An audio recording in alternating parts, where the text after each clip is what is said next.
Hello friends, चलिए आज हम पढ़ने वाले हैं साधारण ब्याज। और ये साधारण ब्याज का पार्ट 8वां रहेगा, है ना। और इसमें टॉपिक रहेगा जब ब्याजों का योग या अंतर ज्ञात हो, है ना। जब ब्याजों का योग और अंतर ज्ञात करना हो, और यानी उस पर आधारित प्रश्न देखेंगे आज हम, ठीक है ना। एक क्वेश्चन कह रहा है कि किसी धन के 7 वर्ष और 10 वर्ष के साधारण ब्याजों का अंतर ₹150 है। यदि ब्याजों की दर 5% वार्षिक हो तो वह धन ज्ञात कीजिए। कहने का मतलब है, इसमें कुछ नहीं करना है, सिंपल सी क्वेश्चन है कि ये कह रहा है कि किसी धन के 7 वर्ष और 10 वर्ष के साधारण ब्याजों का अंतर ₹150 दे रखा है। यानी 7 वर्ष और ये 7 वर्ष और ये 10 वर्षों की जो ब्याजों का अंतर है कितना दे रखा है, वो 3 वर्ष दे रखा है ना। इनका अंतर कितना, 3 वर्ष है। और वो कह रहा है कि ब्याजों का अंतर ₹150 है। हम कह रहे हैं कि अंतर 3 दे रखा है, और इस क्वेश्चन में दे रखा है कि अंतर ₹150 दे रखा है ना। इसमें अंतर कितना दे रखा है, 150। तो जो 3 यूनिट की वैल्यू हो जाएगी वो कितनी हो जाएगी, 150। तो 1 यूनिट की वैल्यू निकल के कितनी आ जाएगी, 50 निकल के आ जाएगी। फिर कह रहा है कि यदि ब्याज की दर 5% वार्षिक हो, यानी 5% की ब्याज कितनी हो, 50 हो, तो 5 यूनिट की वैल्यू कितनी होगी, 50। तो 1 यूनिट की यानी 1% की वैल्यू कितनी हो जाएगी, 10 हो जाएगी। हमने मूलधन मान लिया कि 100% है, ठीक है ना। तो हमें 100% निकालना है, तो हमें अब क्या करना है, हमें मूलधन निकालना है। यानी मूलधन कितना दे रखा है, हमें निकालना, हमें पता नहीं है ना। तो हमने मूलधन मान लिया कि मूलधन की वैल्यू कितनी है, 100% है, तो हमें 100% की वैल्यू निकालनी है। तो ये 100 दे रखा है, इसमें अगर हम 100 का गुणा कर देंगे, ये 1% दे रखा है, और इधर 10 दे रखा है, यानी 1% की वैल्यू 10 दे रखी है। तो 100 का गुणा इसमें कर देंगे, 100 का गुणा इसमें भी कर देंगे, तो ये कितना हो जाएगा, 1000 हो जाएगा। किसकी, यानी 100% की वैल्यू। हमारा क्या आ गया, निकल के आ गया, ये हमारा निकल के आ गया मूलधन, यानी प्रिंसिपल, ठीक है ना। ये हमारा क्या निकल के आ गया, प्रिंसिपल। अगर ऐसे समझ में ना आया हो तो ऐसे निकाल लो कि 7 वर्ष और 10 वर्ष का अंतर कितना दे रखा है, 3, है ना। और वह क्या कर रहा है कि साधारण ब्याजों का अंतर कितना दे रखा है, 150 दे रखा है। तो ये जो 150 अंतर होगा किसका, 3 का गुणे में। फिर कह रहा है कि ये ब्याजों की दर कितनी दे रखी हो, 5%, यानी ब्याज की दर कितनी दे रखी है, 5% दे रखी हो। कितनी दे रखी हो, 5% दे रखी हो। इधर लिख रहे थे, ब्याजों की दर कितनी दे रखी है, 5% दे रखी हो। और गुणे में फिर कह रहा है कि वो कि धन ज्ञात कीजिए। हमने मूलधन कितना मान लिया, मूलधन मान लिया हमने 100%, है ना। मूलधन कितना मान लिया, 100%। तो हमने इसमें कितने का गुणा कर देंगे, 100 का गुणा कर देंगे।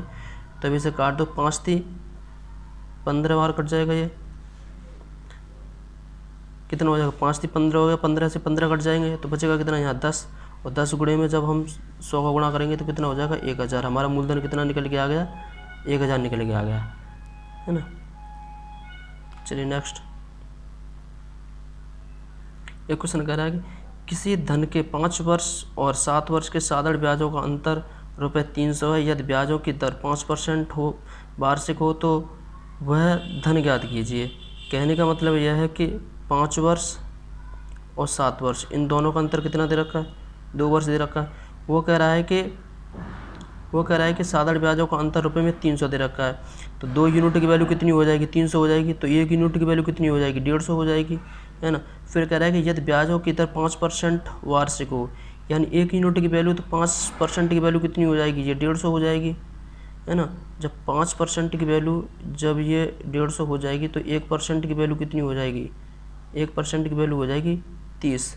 और हमें 100% की वैल्यू निकालनी है, हमें मूलधन निकालना है, जो कि मूलधन क्या होता है अपने आप में 100% होता है। हमें 100% की वैल्यू निकालनी है, तो 100 की वैल्यू निकालेंगे तो इसमें 30 में क्या हो जाएगा, ये 00 ऐड हो जाएंगे, यानी ये 3000 हो जाएगा। कहने का मतलब है उसका धन कितना हो गया, 3000 रुपये हो गया। अगर ऐसे ना निकालना चाहो तो आप ऐसे भी निकाल सकते हो कि 300 बटे, वो कह रहा है कि किसी धन के 5 वर्ष और 7 वर्ष के साधारण ब्याजों का अंतर कितना दे रखा, 300। तो मैंने अंतर ले लिया, 5 वर्ष और 7 वर्ष का अंतर कितना आया, 2 निकल के आ गया। फिर कह रहा है कि ब्याज की दर 5% है, तो गुणे में 5, और हमें निकालना क्या है, हमें मूलधन निकालना है। तो गुणे में 100 का कर देंगे, गुणे में 100 की वैल्यू लिख देंगे, तो इसे निकाल दो। तो 5 दूनी 10, 0 से 0 कट जाएगा, 10 से 1 0 कट जाएगी। तो 300 गुणे में 100 बराबर कितना हो गया, 3000, है ना। इसका आंसर कितना हो गया, 3000। चलिए नेक्स्ट और क्वेश्चन निकालते हैं। चलिए आगे बढ़ते हैं। एक क्वेश्चन रखा है कि किसी धन के 4% वार्षिक दर से 6 वर्ष के ब्याज और 12 वर्ष के ब्याज का योग ₹900 है, तो धन ज्ञात कीजिए। कहने का मतलब है किसी धन के 4% वार्षिक दर से 6 वर्ष ब्याज और 12 वर्ष के ब्याज का योग, यानी ये जो 6 वर्ष दे रखा है और ये जो 12 वर्ष दे रखा है, इनका योग, यानी 6 + 12 कितना हो गया 18। 18 का ये कह रहा है कि 12 वर्ष के ब्याजों का योग कितना दे रखा है 900। तो 18 की वैल्यू कितनी हो जाएगी, ये 900 हो जाएगी। तो इसे काट दो। तो 18 × 5 = 90। एक यूनिट की वैल्यू कितनी निकल के आ गई 50, क्योंकि 18 × 5 = 90, 90 5 बार कट जाएंगे, 0 बचेगा, एक 0 आ जाएगा, है ना। 18 × 5 = 90 हो गए। एक यूनिट की वैल्यू कितनी निकल के आ गई 50 निकल के आ गई, है ना। अब हमें निकालना क्या है, वो कह रहा है कि 6 वर्ष, वो कह रहा है कि 4% वार्षिक दर से इतना हो जाए, तो यानी 4% की वैल्यू, यानी एक यूनिट की वैल्यू कितनी होगी 50 होगी। तो अब ये कितनी की हो जाएगी 4 यूनिट की वैल्यू हो जाएगी, यानी 4% की वैल्यू कितनी हो जाएगी 50 हो जाएगी, है ना। तो 1% की वैल्यू कितनी हो जाएगी 50/4।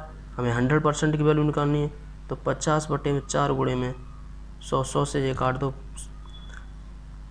गुणे में 4, 100 से 4 से ये 100 काट दो, कितनी बार कटेंगे 25 बार, क्योंकि 25 चौका 100 होता है। 25 पंजे कितना हो जाएगा 125, यानी 1250 इसका आंसर हो जाएगा। यहाँ इधर लिख देता हूँ। कहने का मतलब है कि 100% की जो वैल्यू निकल के आएगी, कितनी निकल के आएगी 1250 निकल के आएगी, ठीक है ना। अगर ये समझ में ना आ जाओ, मैं दोबारा समझा देता हूँ आपको कि किसी धन के 4% वार्षिक दर से 6 वर्ष के ब्याज और 12 वर्ष की ब्याज का योग 900 रुपये दे रखा है, यानी 6 वर्ष और 12 वर्ष को जोड़ेंगे तो कितने हो जाएगा 18 वर्ष हो जाएगा। और 18 वर्ष का जो योग दे रखा है कितना दे रखा है 900 दे रखा है। तो जब 18 से 900 काटेंगे कितनी बार कटेगा 50 बार। फिर कह रहा है कि किसी धन के 4% वार्षिक दर से, यानी एक यूनिट की वैल्यू में अब वो कितना दे रखा है 4% वार्षिक दर से कितना हो जाता है वो, यानी 50 हो जाता है। यानी 4% की वैल्यू कितनी होगी 50 होगी, यानी 4% यूनिट की वैल्यू कितनी होगी 50 होगी। तो 1% की वैल्यू निकालेंगे तो 50/4 हो जाएगा। हमें 100% की वैल्यू चाहिए, क्योंकि देखिए परसेंटेज में, CI में, SI में, सब में जब वैल्यू हम मानते हैं तो अपने आप में वो कितनी हो जाएगी 100% हो जाती है, ठीक है ना। मूलधन अपने आप में कितना होता है 100% होता है। तो हम जब मूलधन की वैल्यू निकालेंगे तो 100% की वैल्यू निकालेंगे तो इसमें क्या हो जाएगा 50 में गुणा करना पड़ेगा किसका 100 का, और 4 से देना पड़ेगा भाग। तो 4 से काटेंगे 100 कितनी बार कटेगा 25 बार, और 25 का गुणा जब हम 50 में करेंगे तो 1250 हो जाएगा, यानी 100% की वैल्यू कितनी निकल गई 1250। अगर ऐसे ना करो तो ऐसे कर लो। वो कह रहा है कि किसी धन की 4% वार्षिक ब्याज की दर से 6 वर्ष और 12 वर्ष का कितना दे रखा है 900 दे रखा है। तो इसे काट पीट करना पड़ेगा, यानी 900/6 तो 18 गुणे में 4, है ना, और गुणे में हो जाएगा 100, क्योंकि 100 का गुणा मैंने इसलिए किया कि क्योंकि मुझे मूलधन निकालना है ना। तो इसे काट दो। तो 18 × 5 कितना हो जाएगा 90, और 4 से कटेगा कितनी बार 25 बार, यानी 25 पंजे 125, यानी फिर भी हो गया ये 1250। कैसे भी कर लो, क्वेश्चन तो ऐसे ही निकलेगा ये, है ना, क्योंकि इसका मेथड यही है। चलिए नेक्स्ट क्वेश्चन क्या कह रहा है। एक धन 4% वार्षिक ब्याज की दर से 3 वर्ष के ब्याज उसके 5 वर्ष के ब्याज से ₹800 कम है, धनराशि ज्ञात कीजिए। इसमें कुछ नहीं, सिंपल वही एक तरीका है क्वेश्चन निकालने का, और वैसे ही निकालेगा। वो ये कह रहा है कि एक धन 4% वार्षिक ब्याज की दर से 3 वर्ष के ब्याज उसके 5 वर्ष के ब्याज से ₹800 कम है। कहने का मतलब है 3 वर्ष और 5 वर्ष, यानी उसका जो ब्याज रुपये कितनी दे रखी है, मूलधन कितना दे रखा है उसका 800 रुपये क्या कम दे रखा है बटे में। वो अगर है कि एक धन 4% वार्षिक ब्याज की दर से, यानी 800 बटे में 4 हो जाएगा गुणे में। फिर कह रहा है कि 3 वर्ष ब्याज उसके 5 वर्ष के ब्याज की, यानी 3 वर्ष और 5 वर्ष का अंतर कितना दे रखा है 2 वर्ष दे रखा है, तो गुणे में 2 आ जाएगा। हमें निकालना है क्या, धनराशि ज्ञात करनी है, तो हमें 100% को गुणा कर देंगे, क्योंकि हमें मूलधन निकालना है। अब इसे काट दो, 4 दूनी 8, 8 से 8 कट गए, यानी इसका जो मूलधन था वो कितना निकल के आ गया 10,000 रुपये निकल के आ गया।